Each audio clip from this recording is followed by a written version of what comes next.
सीधा करो भाई।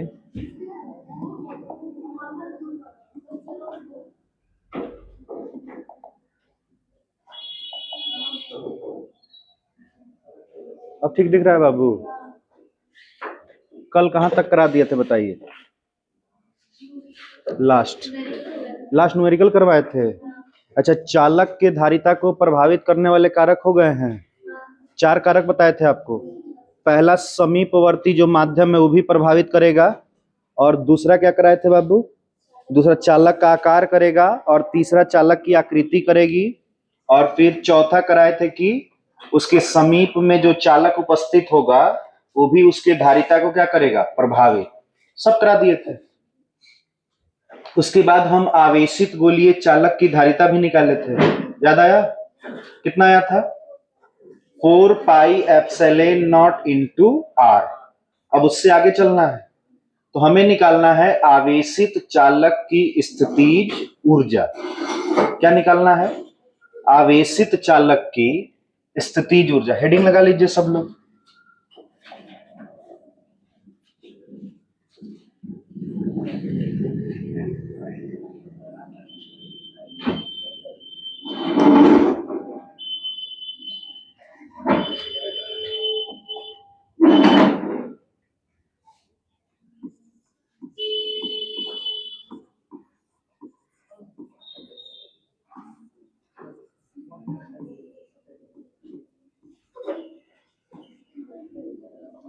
आवेशित चालक की स्थितिज ऊर्जा।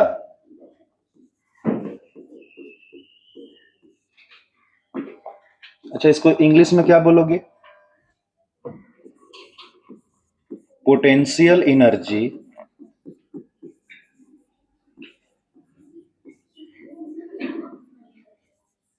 Of charged conductor.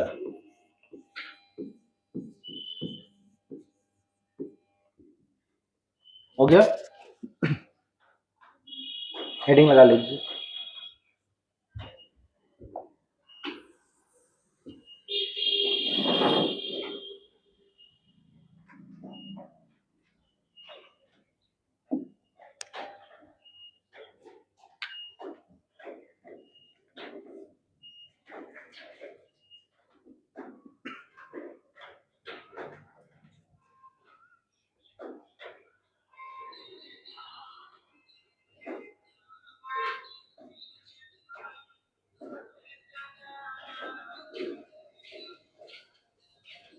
हो गया? सबसे पहले हम एक ऐसा चालक लेंगे।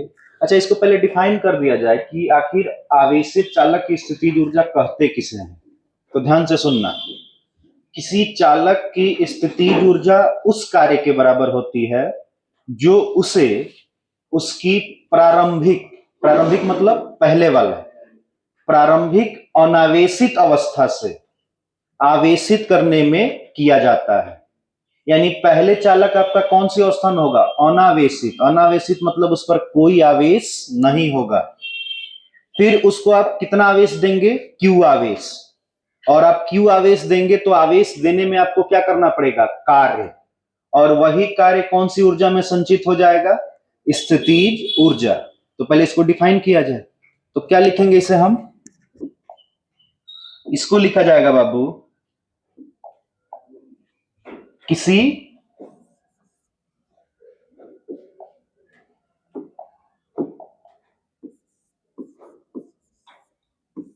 किसी चालक की कौन सी ऊर्जा बाबू? बोलो। स्थितिज ऊर्जा। किसी चालक की स्थितिज ऊर्जा उस कार्य के बराबर होती है उस कार्य के बराबर होती है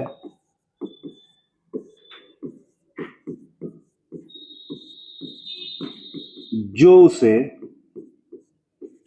जो उसे प्रारंभिक जो उसे प्रारंभिक अनावेशित अवस्था से, प्रारंभिक अनावेशित अवस्था से आवेशित करने में, आवेशित करने में किया जाता है। इसका मतलब सिंपल है कि आपके पास एक क्या होगा, चालक, और उस चालक पर प्रारंभ में आवेश होंगे भाई साहब? नहीं, वह प्रारंभ में क्या होगा, अनावेशित, यानी उस पर कोई आवेश नहीं होगा।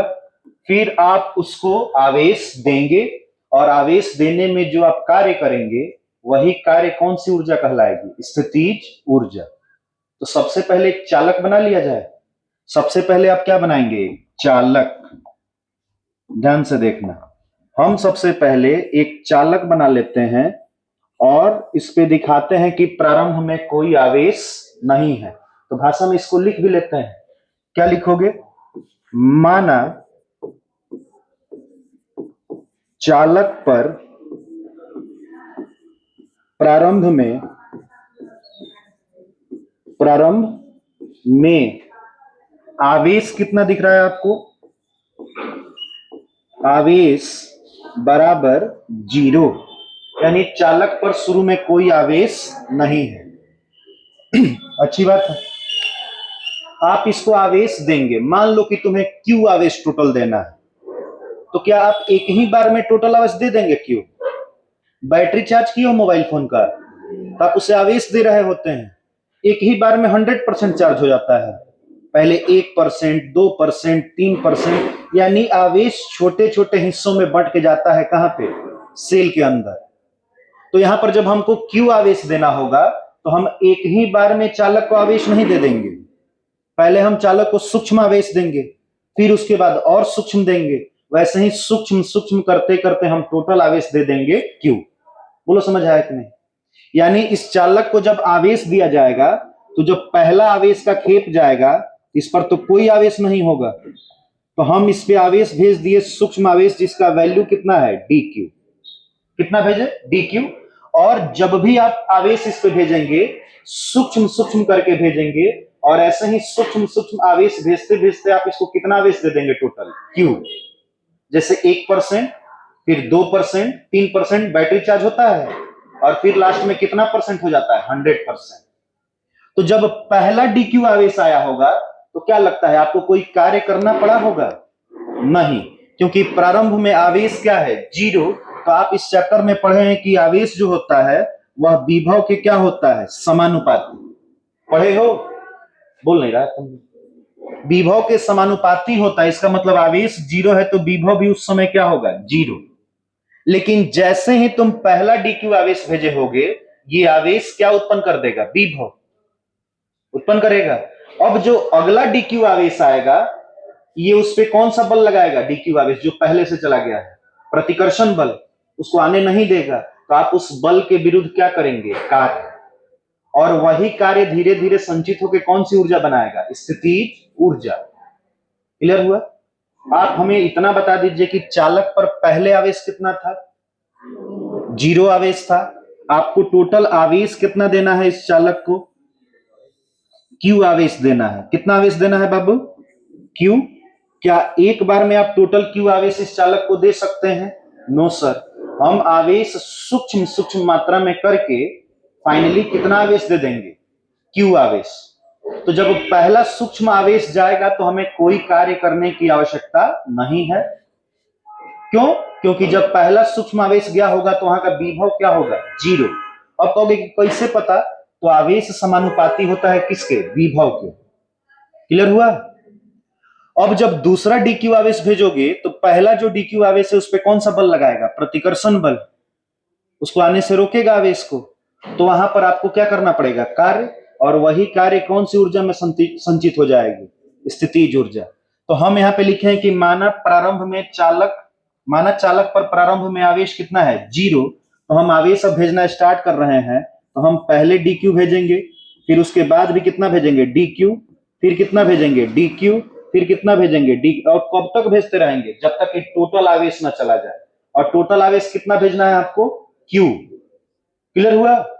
तो डीक्यू डीक्यू करके जब तुम आवेश भेज रहे हो तो एक समय ऐसा आएगा कि इस पे कुछ आवेश हो जाएगा, और उस आवेश को अगर हम Q1 मान लें तो उस समय का विभव भी क्या होगा, V1, क्योंकि आवेश के कारण क्या उत्पन्न हो जाएगा उस पर, विभव। तब हम लिखते हैं माना किसी क्षण, माना प्रारंभ में चालक पर आवेश बराबर 0 तथा किसी क्षण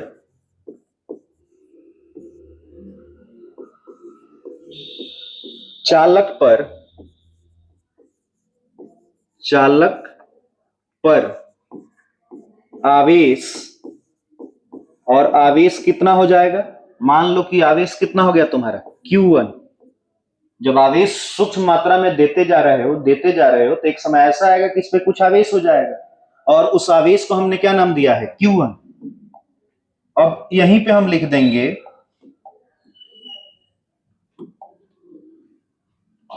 तथा Q1 आवेश के कारण, Q1 आवेश के कारण विभव उत्पन्न हुआ होगा कि नहीं कुछ। शुरू में ना विभव 0 था, शुरू में विभव 0 क्यों था, क्योंकि आवेश भी क्या था, 0। अब तुम मान लिए कि कुछ समय के बाद जब आवेश दिया जा रहा है तो आवेश कितना हो गया, Q1, उस समय विभव भी 0 से बढ़ गया होगा। तो आप क्या लिखेंगे, तथा Q1 आवेश के कारण उत्पन्न क्या चीज बाबू, विभव, और इस विभव को क्या नाम दोगे, V1। बोलो, Q1 आवेश के कारण विभव कितना उत्पन्न हो जाएगा, V1। तो आप जब यहां से क्या निकालेंगे, V1 की वैल्यू, तो V1 पढ़े हो, क्या पढ़े हो, तुम तो पढ़े हो C बराबर होता है सर, क्या पढ़े हो तुम, C बराबर होता है Q बाई V। अच्छा, इस पे आवेश हो या ना हो, धारिता तो इसकी हमेशा क्या रहेगी, C। चालक की धारिता क्या रहेगी, कांस्टेंट, क्योंकि ऑलरेडी क्या है, कांस्टेंट है, याद करो। तो आप यहां पे देखेंगे कि सर अगर हम यहां पे निकाल लें, इसको थोड़ा सा छोटा कर लेते हैं,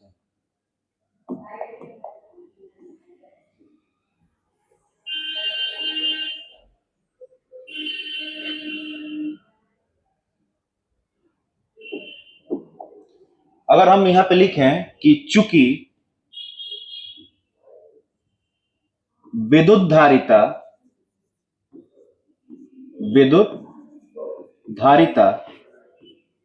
अब विद्युत धारिता अगर C की बात की जाए तो C बराबर कितना पढ़ाया गया है तुमको, C बराबर पढ़ाया गया है सर Q बाई V। तो यहां पर तुम देख रहे हो कि सर Q के जगह पे क्या दिख रहा है, Q1, तो V के जगह पर उस समय क्या दिख रहा है, V1। Q1 होता है चालक को दिया गया आवेश, और V1 होता है कि आवेश, दिए गए आवेश के कारण उत्पन्न विभव। तो आपने आवेश कितना दिया है किसी समय पे, Q1, और विभव कितना उत्पन्न हो गया है, V1। तो उसकी धारिता C बराबर कितनी हो जाएगी, C1 बट्टा V1। क्लियर है। अब यहां से जब आगे बढ़ोगे तो क्या तुम V1 निकाल सकते हो, V1 बराबर क्या लिख सकते हो, Q1 बट्टा C, इक्वेशन फर्स्ट। V1 बराबर कितना निकाले तुम, Q1 बट्टा C। क्लियर है।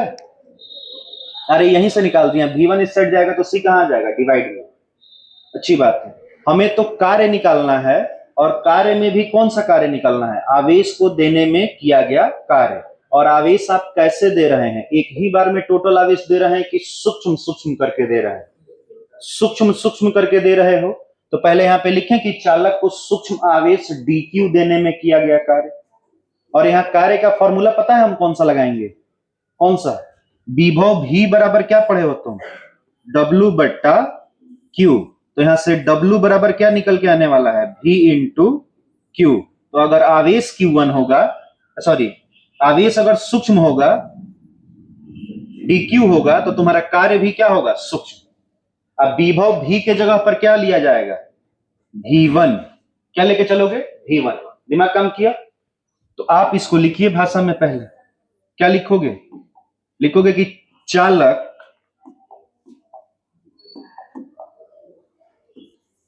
चालक को कितना आवेश दे रहे हो तुम? सूक्ष्म आवेश। और आवेश का नाम क्या है बाबू? D Q. देने में किया गया क्या चीज? किया गया कार्य। और कार्य का फॉर्मूला विभव से निकालेंगे। W बराबर क्या लिखेंगे? V into Q. तो आप यहां पे लिखेंगे कि चूंकि वैसे तो W बराबर होता है V इंटू क्यू, यही होता है ना, लेकिन यहां पर हम V के जगह पर क्या लेने वाले हैं? V1। और Q के जगह पर क्या लेने वाले हैं? DQ। अगर आवेश छोटा सा दिए हो, सूक्ष्म दिए हो, तो कार्य भी क्या होगा? सूक्ष्म। तो आप इसी चीज को फाइनली कितना लिख सकते हो? आप इसी चीज को लिख सकते हो dW बराबर V1 इंटू क्या चीज बाबू? DQ। अच्छा, तुम इस चालक को केवल सूक्ष्म आवेश दे के छोड़ दोगे? तुम्हें तो टोटल कितना आवेश देना है? Q। और तुम जानते हो कि अगर कुल कार्य निकालना है तो छोटे छोटे कार्यों को क्या करना पड़ेगा? जोड़ना पड़ेगा। तो आप क्या लिखोगे भाषा में? अब लिखेंगे कि अतः चालक को संपूर्ण Q आवेश देने में किया गया कार्य। बाएं पक्ष का भी समाकलन करोगे और कौन से पक्ष का करोगे? दाएं पक्ष का। तो आप यहां पे भाषा में क्या लिख देंगे? अब आप लिखेंगे कि इसलिए चालक को कौन सा? संपूर्ण। और संपूर्ण टोटल कितना आवेश हो जाएगा? संपूर्ण Q आवेश देने में किया गया क्या चीज बाबू? कार्य।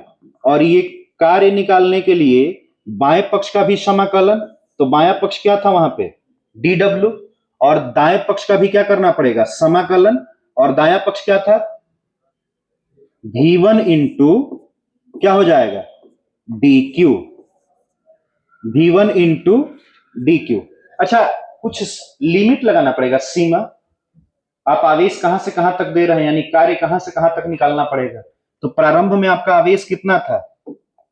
प्रारंभ में आपका आवेश 0 था, याद आया? तो आपको कार्य निकालना है 0 आवेश से Q आवेश देने में। ठीक है, तो यहां भी लिमिट लगाओगे 0 से चालक को कितना आवेश देना है टोटल? Q। ये बात क्लियर हुई? अगर ये क्लियर हो गई हो तो आप इसे क्या करेंगे? छोटे छोटे कार्यों को जब जोड़ेंगे, समाकलन का मतलब क्या होता है? जोड़। और जोड़ने पर कुल कार्य आएगा। और कुल कार्य को आप किससे सूचित करेंगे? W से। किससे बाबू? W। अब एक काम करो इसको, अच्छा हाँ, W बराबर क्या लिख सकते हो? Integration of V1 into DQ। और लिमिट 0 से लेकर के कहां तक? Q तक। हो गया? याद करो, हम लोग V1 की वैल्यू निकाल लिए थे। क्या बोले थे हम लोग? कि यदि चालक को Q1 आवेश दिया गया है तो उस समय विभव V1 जो होगा वह किसके बराबर होगा? Q1 बाई C के। तो लिख दें कि समीकरण 1 से V1 का मान रखने पर क्या लिखोगे आप? समीकरण कहां से? आप लिखोगे समीकरण 1 से V1 का मान रखने पर, और जैसे ही तुम इसमें क्या रखोगे? V1 का मान, तुम्हारा W बराबर कितना हो जाएगा बाबू? इंटीग्रेशन ऑफ Q1 बाई क्या हो जाएगा? C। और साथ में क्या आएगा? DQ। और लिमिट 0 से लेकर के कहां तक? Q तक। समझ आया? अच्छा, समाकलन में जो कांस्टेंट होता है उसे कहां निकाला जाता है? बाहर। इसमें कांस्टेंट आपको क्या दिख रहा है? इसमें कांस्टेंट दिख रहा है सर 1/c। C नहीं, हर में है। तो आप यहां पे W बराबर क्या लिखोगे? आप लिखोगे W बराबर हो जाएगा सर 1/c। और साथ में इंटीग्रेशन में आएगा Q1 इंटू DQ। और इसका लिमिट होगा 0 से लेकर के कहां तक? Q तक। 0 से लेकर के कहां तक? Q। अच्छा, तुम फॉर्मूला पढ़े हो ना, इंटीग्रेशन ऑफ x के पावर n dx। तो क्या लिखते हैं, x के पावर n प्लस 1 बट्टा n प्लस 1। बोलो पढ़े हो कि नहीं। अगर इस पे इसको तोड़ दिया जाए तो x वाले जगह पर यहां पे क्या दिख रहा है, q दिख रहा है सबको। तो जब आप इसका समाकलन करेंगे तो कितना हो जाएगा, w बराबर हो जाएगा सर 1/c, और इसका समाकलन होगा q1 के पावर 1 प्लस 1 बट्टा 1 प्लस 1। बोलो ये बात क्लियर हुई कि नहीं, हो जाएगा। और लिमिट कहां से कहां जाएगा, लिमिट 0 से सर q तक, एकदम आसान है। इसमें तुम्हारा x के रूप में दिया गया है और इसमें तुम्हारा q1 के रूप में दिया गया है। तो यहाँ x के पावर n प्लस 1 हुआ है, यहाँ n के जगह पर क्या दिख रहा है, कुछ नहीं है, तो 1, तो 1 प्लस 1 बटा क्या लिख दोगे, 1 प्लस 1। तो फाइनली w बराबर कितना आएगा तुम्हारा 1/c, और यहां ब्रैकेट में लिखोगे x के q1 के पावर क्या हो जाएगा 2, और बटा में भी क्या आएगा 2, और यहां पर लिमिट 0 से लेकर के कहां q। अच्छा नियम क्या कहता है, upper limit minus lower limit. Upper limit कितनी दिख रही है q, और लोअर लिमिट कितनी है 0।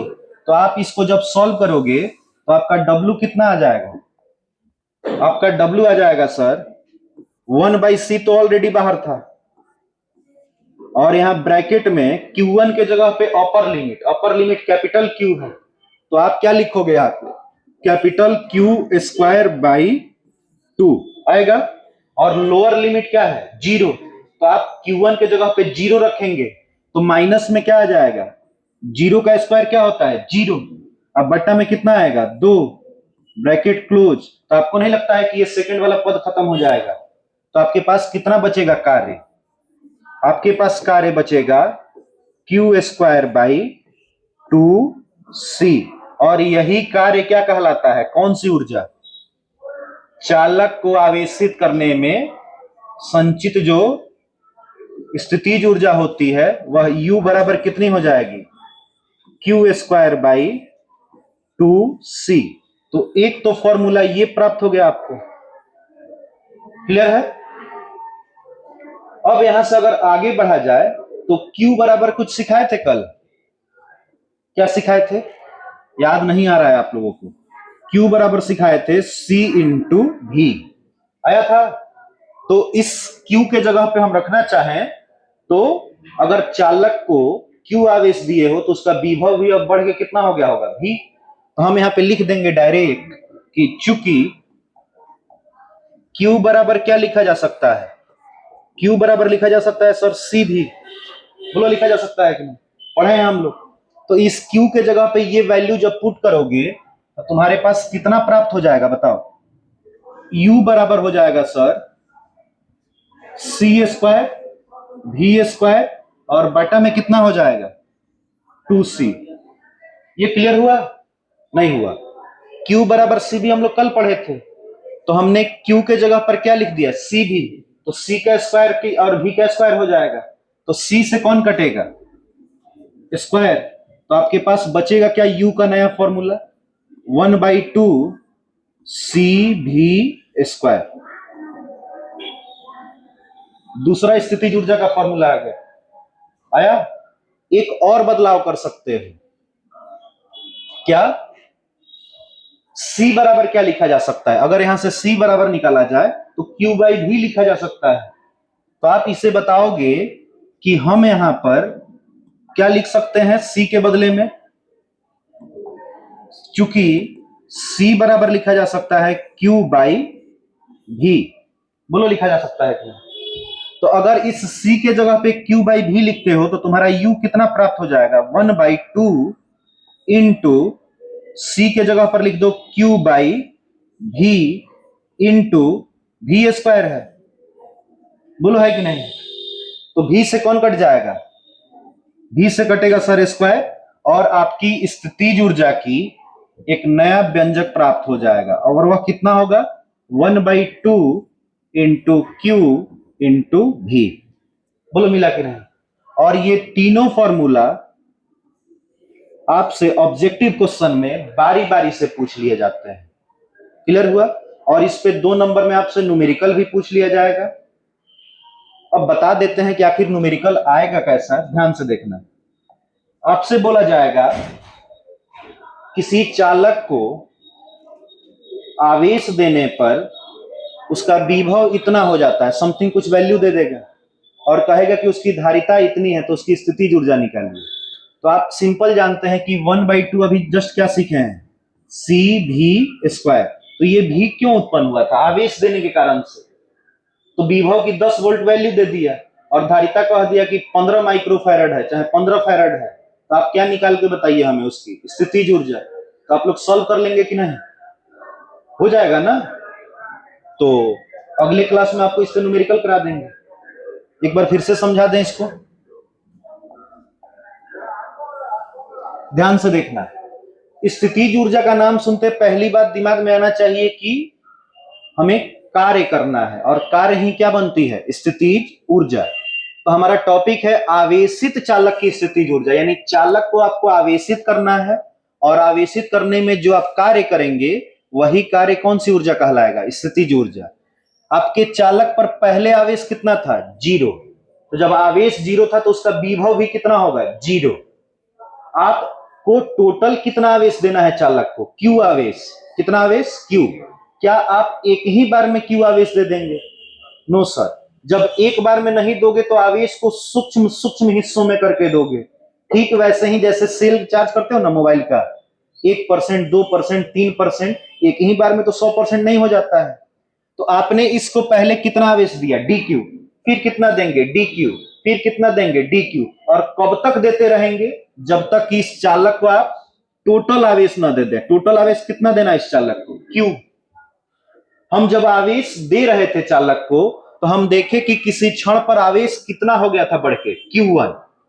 जब आवेश 0 से बढ़ के Q1 हो गया है बाबू, तो विभव भी तो 0 से बढ़ के कुछ हो जाएगा, और विभव को हम सूचित करते हैं V से। अगर आवेश को Q1 से किए हो तो विभव को V से सूचित करना उचित नहीं है, उसको किससे कर दिया जाए, V1 से। तो हम बोले हैं कि तथा किसी क्षण चालक पर जो आवेश है आपका वह कितना है, Q1, तथा Q1 आवेश के कारण जो विभव अपना उत्पन्न हो गया है वह कितना है, V1। समझ आ गया, यानी आप आवेश दिए उसके कारण से क्या उत्पन्न हो गया, विभव।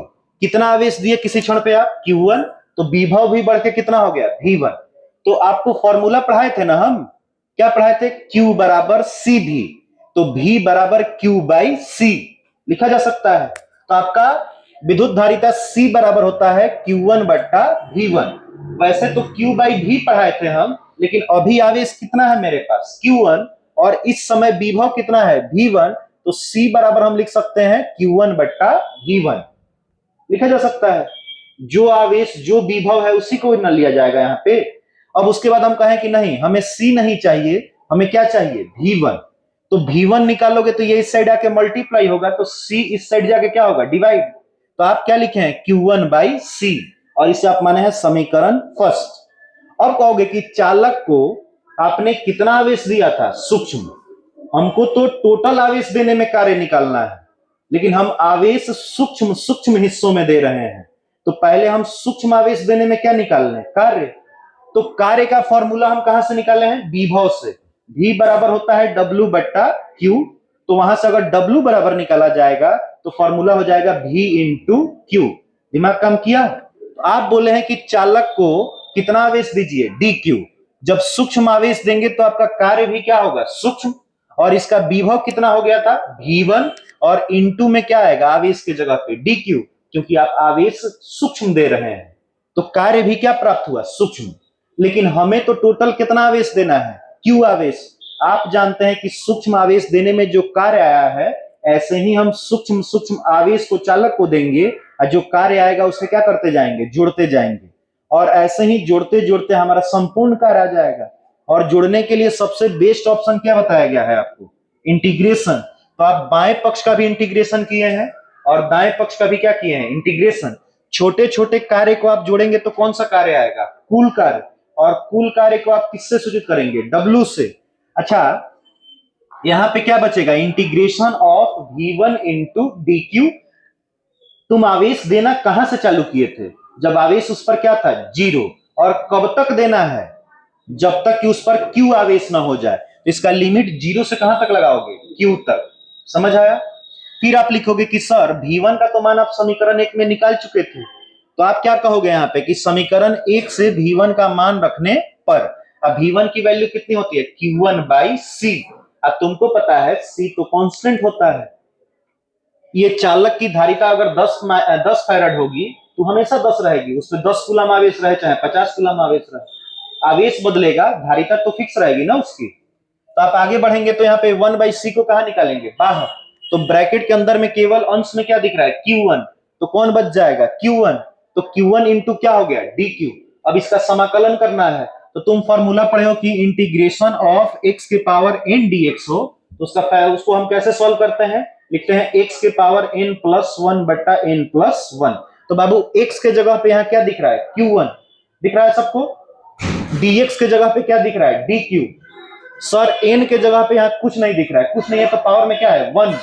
तो आप जब इसको तोड़ोगे तो x के पावर n प्लस 1 किया जाता है, तो यहाँ कुछ नहीं है तो 1 है, तो 1 प्लस 1 किया जाएगा ना पावर में। तो आप क्या लिखे हो? Q1 के पावर 1 प्लस 1 बट्टा 1 प्लस 1। जैसे कि यहाँ पर होता है पावर में n प्लस 1 बट्टा n प्लस 1। जब इसको सॉल्व करोगे तो 1 प्लस 1 मिलकर कितना बनाएगा? 2, और बट्टा में भी कितना बनेगा? 2। कोई दिक्कत? No sir.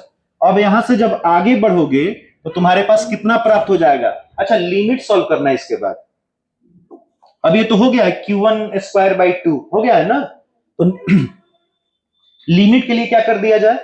Upper limit minus lower limit. Upper limit क्या दिख रही है? Capital Q। तो Q1 के जगह पर एक बार कैपिटल Q रखेंगे, फिर माइनस लगा के Q1 के जगह पर एक बार क्या रखेंगे? 0। और जब इसको रखोगे तो ये W बराबर क्या हो जाएगा? 1/c दिख रहा है, 1/c। और इनटू में हो जाएगा Q1 के जगह पे अपर लिमिट कैपिटल Q, तो कैपिटल Q का स्क्वायर बाई 2 माइनस Q1 के जगह पे एक बार लोअर लिमिट यानी 0, तो 0 का स्क्वायर 0 ही होगा। अब बटा में कितना आएगा? 2। तो ये तो सर खत्म हो जाएगा, खत्म हो जाएगा तो केवल क्या बचेगा? Q square by 2। तो आप W बराबर जब C से मल्टीप्लाई करेंगे तो W बराबर कितना प्राप्त हो जाएगा? Q square by 2C। तो आप तो पहले ही डेफिनेशन में बोल चुके हो कि जो आप कार्य करेंगे वही कौन सी ऊर्जा में संचित होगा? स्थितिज। तो स्थितिज ऊर्जा को सूचित किससे किया जाता है? कैपिटल U से। कैपिटल U बराबर फॉर्मूला क्या निकला? Q square by 2C। समझ आया सबको? अब यहां से आगे बढ़े तो इसी फॉर्मूले के 3 रूप में लिखा जा सकता है। कैसे? तो आप Q बराबर क्या सीखे थे कल? C भी। C धारिता और B विभव, और Q क्या दिया गया? आवेश। तो Q बराबर C भी होता है, तो Q के जगह पे रख दो C भी। जब C भी रखोगे तो C स्क्वायर क्या हो जाएगा? V square.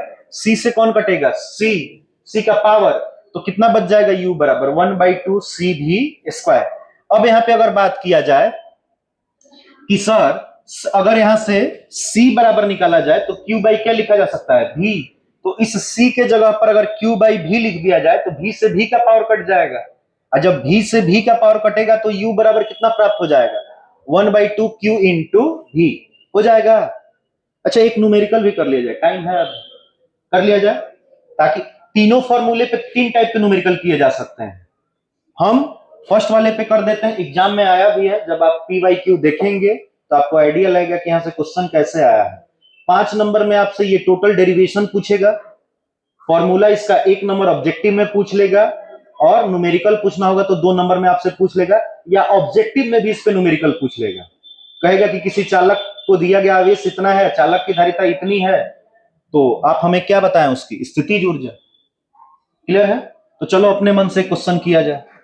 हम यहां पे लिखते हैं कि किसी चालक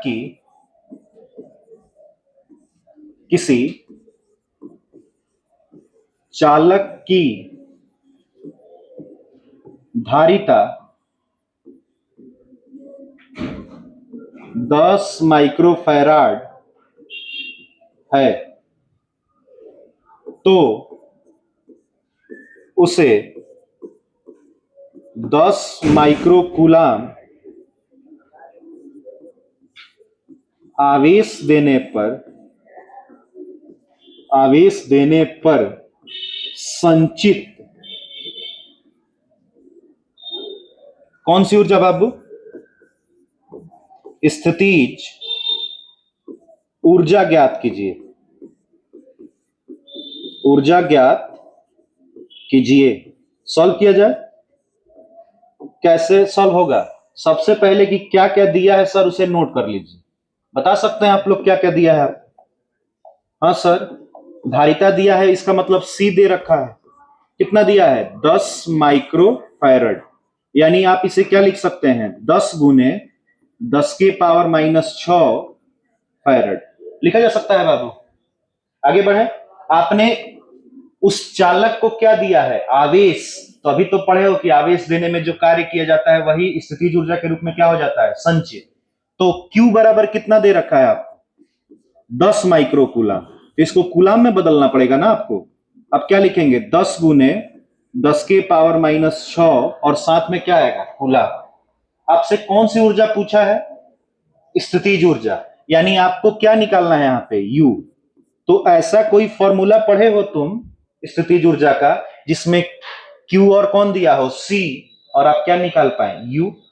अभी पहला वाला फॉर्मूला ही पढ़ा है, याद आया? तो आप यहाँ पे सिंपली क्या लिखोगे? आप लिखोगे कि वी नो दैट। हम लोग क्या जानते हैं भाई? हम लोग जानते हैं सर U बराबर होता है Q²/2C। पढ़ाए थे ना बाबू अभी? तो अगर सबकी वैल्यू पुट कर दी जाए तो कितना प्राप्त हो जाएगा आपको? U बराबर हो जाएगा सर Q²। Q यही है। तो आप लिखोगे 10 गुने 10 के पावर -6 और बटा में कितना आ जाएगा? 2C। तो 2 इंटू क्या लिखोगे? 10। अच्छा, इसका स्क्वायर है ना, तो इसका क्या करोगे? स्क्वायर। अच्छा, स्क्वायर के बदले एक काम कर दिया जाए क्या? अच्छा, पहले स्क्वायर कर देते हैं, नहीं तो कुछ लोग कहेंगे कि सर कैसे। स्क्वायर है बाबू, और 2C के जगह पर क्या लिखोगे? 10 गुने 10 के पावर -6। चेक करो। अच्छा, आपको नहीं लग रहा है कि ये सेम सेम है? तो 2 बार लिखना पड़ेगा, और नीचे भी वही वैल्यू दिख रही है। तो इन सब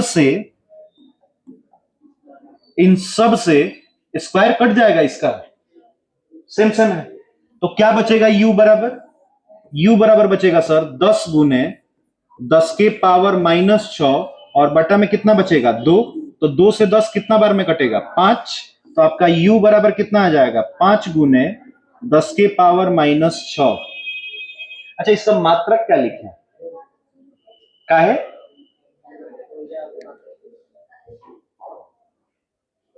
क्या होता है?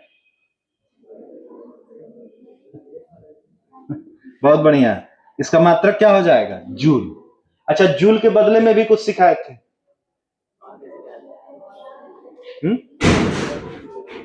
जूल किसके बराबर होता है? आप निकाल नहीं सकते। अगर V बराबर W/Q होता है तो W बराबर V इंटू क्या होता है? Q। तो वोल्ट इंटू कूलाम नहीं हो सकता है? तो ऐसे भी तो आप निकाल सकते हैं। नोट कीजिए। कोई दिक्कत बाबू आज क्लास में? समझ आया सबको? चलिए नोट कीजिए।